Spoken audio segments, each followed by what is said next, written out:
Hi అండి, నమస్తే. Welcome to మన channel ready cars Delhi to Warangal. ఈరోజు 4 జనవరి 2025 అండి. మీ ముందుకు తీసుకొచ్చిన ఒక అద్భుతమైన వెహికల్ హ్యుండాయ్ గ్రాండ్ i10 2016 86,000 కిలోమీటర్లు విత్ సర్వీస్ రికార్డ్ తిరిగింది. టైర్స్ మనకు ఒక 80% ఉన్నాయి. Telangana registration, non accidental, all glasses original, all body parts original.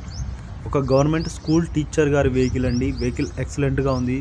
Power steering audio mounting, steering audio controls, rear AC armrest. Vehicle ఒరిజినల్గా ఉంది. ఎక్కడ కూడా మనకు చిన్న డెంట్ కానీ స్క్రాచెస్ కానీ లేవండి. ఇంటీరియర్గా, ఎక్స్టీరియర్గా, ఎలక్ట్రికల్ పరంగా, ఇంజన్ పరంగా వెహికల్ ఎక్సలెంట్గా ఉంది. రియర్ వ్యూ అయితే చూసుకోవచ్చండి, చాలా బాగుంది. సీట్స్ మనకు 80% ఉన్నాయి. ఏసీ వెంట్స్ చూసుకోవచ్చు, చాలా చక్కగా ఉన్నాయి. వెహికల్ని వాష్ కూడా చేసి లేదు. చాలా అద్భుతంగా ఉందండి వెహికల్. మీకు ఎవరికైనా ఇంట్రెస్ట్గా ఉంటే ఈ వెహికల్ని మీకు మంచి ధరలో కస్టమర్ 3,50,000 అయితే అడుగుతున్నాడు. మనము మంచి ప్రైజులను అయితే వెహికల్ని అయితే ఇప్పిద్దాము. Thanks for watching ready cars Delhi to Warangal. జై హింద్.